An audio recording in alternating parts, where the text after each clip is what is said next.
はい、こんにちは。本日はね、これ、18入れたんですけど、する。まあ、いつものことだよね。うん。まず、対処法として、以前ラルグスの車庫帳を入れたじゃないですか。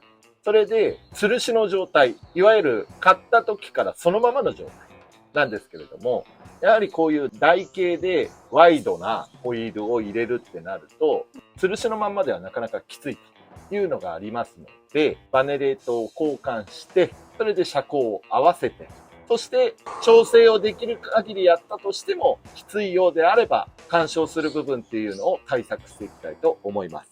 ミーティングまでね、なんとか間に合わせて履けるようにしていきたいと思います。それでは参りましょう。レッツゴー。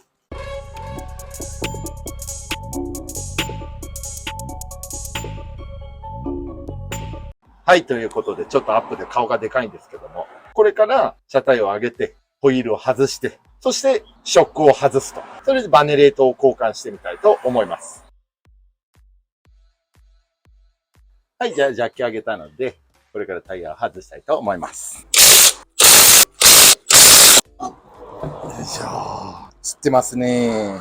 内側が当たってるんだね。外側か。外側。これで、なんであえてザーザーザーザー言わせたかっていうと、本当は好ましくないんだけども、擦ることによって擦った跡が残るじゃないですか。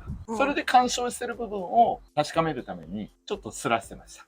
これでバネ交換すると同時に対策もしていくと。そのために今日作業に入りたいと思います。ここざっくり吸ってるね。うん、ここが全部ダメだ。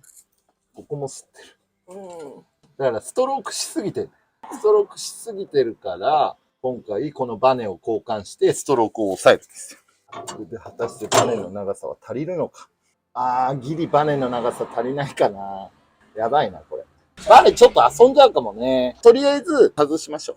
外さないと作業も進まないから。めっちゃ硬い。フルパーでやってみる。取れない。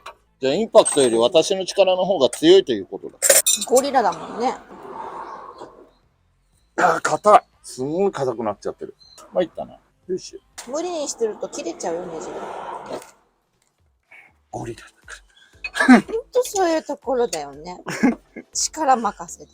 なんとかなると思う。ゴリラだかだからネジ何本も切るんだよ。ら。よかった、外れて。インパクトよりもマーブラの方が強かったと。もういい？気が済んだ。はい。はい、取りました。はい、次は12ミリでストラット部のナットを緩めたいと思います。エンジンルーム、オープン。ここを緩めます。2本ね。まあ、ここはわかると思うけどね。そしたら、ここのボルトを外します。スポッと。はい。外れました。そしたら今度は上を外します。下を押さえながら、上を外したら、はい、取れました。よいしょ。はい、取れました。そしたら、何をするかというと、これを外して、ここのナットを外して、分解します。その後に、このバネとかが外せるようになるんで、バネを交換したいと思います。これで、17で緩めます。外しました。そしたら、順番よく覚えておいてくださいね。あなたがね。これを外すと、それでこれを外します。よいしょ。こちらは、今もともとついてた吊るしの車庫帳は、ID62。ここの径が 62mm の全長 180mm。5キロのバネがついてる。それに対して今度つけるのは ID62。ここの径は同じじゃないとダメなので、それで全長が 140mm。40mm 短くなったんだね。短くしていいの？つくものであれば別に問題ないです。だって短いと今度また下がっちゃうんじゃないの？だからその分こっちで上げればいい。そこ上がるの？上げられる。それでこれは12キロ。これを組み込みます。そして逆の手順で組み上げて。そしてこれを見直します。それでこのまんまで組み上げるとバネ短くなった分、間違いなしにベッタベタになっちゃうんで、車高を上げるような感じになります。そして締めます。で、これをこっちのね、下側のやつを回すとロックかかります。はい、これでつきました。それで組み上がったんで元に戻すと。そのまんまの状態だと車高がベッタベタな状態になっちゃうんで、単純に180から140になるわけだから、4センチ下がっちゃうんですよ。とんでもない車高になっちゃうので、その分上げるというのをやりたいと思います。取り付けてからね、車高の調整はします。上から通します。ありが10匹ありがとう。はい、OK です。これをつけます。よいしょ。でゴリラ並みに締めるから。もうほどほどにすると。締めるときはね、インパクト使わないでください。締めすぎっていうの出ちゃうんで。私のはオートストップ機能がついてるから、ちょこっとで止まったらすぐ抑制してくれるんで大丈夫だけど、それでも慣れてない人がインパクトで締めちゃうと、ねじ切ったりとかザラに出てくるんで、これは真似しないでください。上を締めましょう。でそうしましたら、ここを4センチあります。でこうやってかじったらちょっと戻す。かじったらちょっと戻すを繰り返す。そうすると噛み込んでる砂利が取れてくれる。まずこれが遊ばないところまで持っていきましょう。まだ全然こんな遊んでる。遊ばないところまで来た。ギリ足りました。素晴らしい。下がちゃんと上がるの？っていうか、これで遊ばない状況まで上げられたんだったら、このまんまで大丈夫なはず。バネの全長分をこれで補ってるんで、だからこっちはいじらなくて大丈夫なはず。バネも遊んでない。この状態で締めたいと思います。ロックした状態で下側を。よし、これで OK。バネも遊んでません。はい、ということで、今、こちらのバネを、こっちのごついバネに交換しました。それと同時に、フェンダーライナーに干渉してたので、ざっくりと内側の部分を3、4センチほどカットして対策をしました。なくなってるじゃん。水入ったらどうするの？ここはね、ウォッシャーのノズルが入ってるところだけなんで、特に問題はありません。それで、とりあえず片側終わったので、これでホイールをはめて、それでもう片側もやって、それで着地した状態からね、皆さんにはお届けしようと思いますので、それまでスキップしたいと思います。はい、ということでですね、無事に左右のバネを交換しました。なんとかバネ交換したんですけれども、アジャスターを移動するだけでバネを収めることができましたので、車高は変わらずにいられるような状態になりました。ただ、当は後日、予備車検場のサイドスリップテスター当てて調整してもらうのと、あとはキャンバーに関しては左右ちょっと若干ズレがあるので、それはまた後日調整するということで、それと同時にフェンダーライナーの加工はちょっと干渉する部分はカットしたりとか、あとインナーに関してはもう完璧にフレームのところなんで、どうしても干渉しちゃうんですね。なので、それはサイドスリップを取った時に、どれぐらい干渉するか否かっていうところで、様子をね、見ていきたいと思います。ただし、通常の状態だったら、ハンドルを18インチ 7J でも、ハンドルを全切りにしても干渉しないような状態にはなってますので、まあ、なんとか収まることできましたよ、M さん。収まるっていうかね、ショックなことが。何？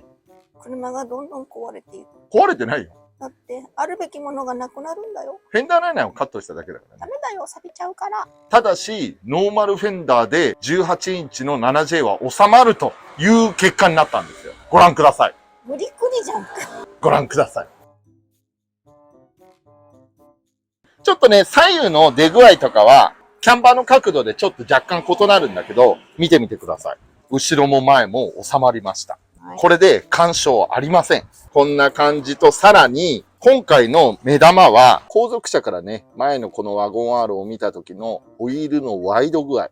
これはね、ちょっとカメラでは収めきれないんで、ぜひね、生で車両を見ていただければと思います。ということで、これで実際に、ちょっと左右キャンバーの兼ね合いとかが違うっていうのはあるんだけども、これで、おおむね収めることできたので、実際に走行してみて、干渉しないかどうかっていうのをチェックして走行してみたいと思います。それでは参りましょう。レッツゴー。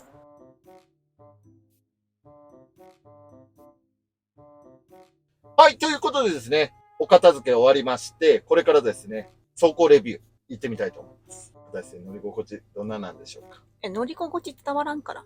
マーブラと M さんがどんな感じか。M さんがこれだったら乗れるっていう。M さん厳しすぎるからね。いや、だって走ってる時に、ギョンって言って、前方にいた中学生が、はぁって振り向いたのよ。今回はそれがならないと思いますので、それを実際に走行してみて、どんな感じか、干渉しないかどうかをチェックしてみたいと思います。通行人がね、振り向かなけりゃいいよ。はい、行ってみましょう。まず当たらないでしょ。当たらなくて当然です。アライメントもちょっとずれてるんで、ハンドル全切りした時に干渉するとかどうのっていうのは、後日改めたいと思います。